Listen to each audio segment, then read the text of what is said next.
பையன் படிக்கிற யூனிஃபார்ம்ல ஆன்ஸ் பாக்கெட்டை வாங்கி பிரிச்சு வாயில வைக்கிறான். ஆன்ஸ் பாக்கெட் பிரிச்சு சிகரெட்டாவது கொஞ்ச நாளுக்கு சாவடிக்கும், குடியாவது கொஞ்ச நாளுக்கு சாவடிக்கும். இந்த ஆன்ஸோடைய பிரச்சனை என்னன்றது யாருக்குமே தெரியல. எந்த போதை பொருட்களை பயன்படுத்தக்கூடாதுன்னு நம்ம சொல்றோம். ஆன்ஸ் என்ன கொஞ்சம் கொஞ்சமா அந்த சதையில உள்ள லேயர் அழிச்சு அவனுக்கு அவ்வளவுதான். அவன் வாழ்க்கையில அவனுக்கு காசு இருக்கு, எல்லாமே ஒரு ஸ்டேஜுக்கு மேல 25-30 வயசு படிச்சு முடிச்சு வேலைக்கு போகும்போது அந்த புற்றுநோயால அவன் இறக்கக்கூடிய சூழ்நிலை. ஏன்னா ஜிப்மர்ல நிறைய கேஸ் நான் அட்மிஷன் போட்டு கொடுத்துட்டு இருக்கேன். மருத்துவ ரீதி அவ்வளோ கேஸ் நான் என்னால முடியும் எனக்கு வர தொடர்புல கூட்டு சொல்றோம். அவ்வளோ நாங்க எம்எஸ் வச்சோ இல்லை டைரக்டர் வச்சோ சொல்லி பண்ணிட்டு இருக்கோம். அந்த கேன்சரை மட்டும் ஒண்ணுமே பண்ண முடியல. ஆனா இந்த காவல்துறை கூட சொல்லுவோம், ஐயா இந்த இடத்துல இந்த பள்ளிக்கூட பக்கத்தில் விற்கிறான் பிடிங்கன்னா நைட்டு 11 மணி தான் அந்த பிசியை மாமூல் வாங்குறான். கிராண்ட் பாஸ் ஸ்டேஷன் லிமிட்ல முருகன் ஜெய்சங்கர் ஒரு விஷயம் சொன்னோம், சொல்லி பார்த்தோம். 24 இடத்துல பிரார்த்தனை நடக்குதுங்க அவங்க ஏரியாவில். சின்ன சின்ன பொண்ணுங்களை கூட்டு வச்சுக்கின்னு அவங்களுக்கு குடியை வாங்கி கொடுத்தீங்க, காசு ஆசையை கொடுத்தீங்க, அதோடைய அறியாமை பயன்படுத்தின இந்த மாதிரி பண்ணிட்டு இருக்காங்க.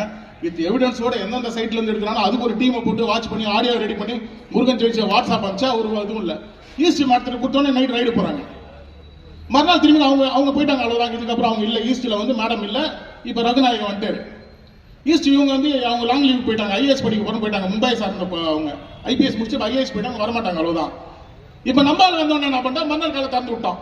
திறந்து விட்டு என்ன சொல்றான் அங்க உள்ள காவல்துறை அதிகாரி, ஏன்பா ஸ்ரீதர் என்ன அவங்களுக்கு பெரிய விஷயம்னா ஒரு ஸ்பாவுக்கு 30,000 ரூபாய் மாசம், கிட்டத்தட்ட 30 ஸ்பானா 9 லட்சம் ரூபாய் ஒரு காவல் நிலையத்தை, அந்த பெரிய கடை காவல் நிலையத்தை மட்டும். எனக்கு ஒருத்தர் தகவல் சொல்றான். என்ன சொல்றான் காவல்துறை, அவர் ஸ்ரீதர் சொன்னா கேட்க மாட்டாரு, அவரு மேலதிகாரிட்ட பேசுறாரு, ஐஜி கிட்ட பேசுறாரு, இல்லைன்னா எஸ்எஸ்பி கிட்ட சொல்றாரு, எவிடன்ஸ் ஆதாரத்தோட கொடுக்குறாரு, நீங்க ஏதாவது பண்ணுங்களா அவரை. இது அதே ஒரு இதுல இருக்கிற வேலை செய்யற பையன் நமக்கு வேண்டி ஒருத்தர் சொல்றான், காவல்துறையே நீ கூலிப்படி ஏகக்கூடிய இடத்துல ஒரு காவல்துறை காசு பார்த்துட்டான்.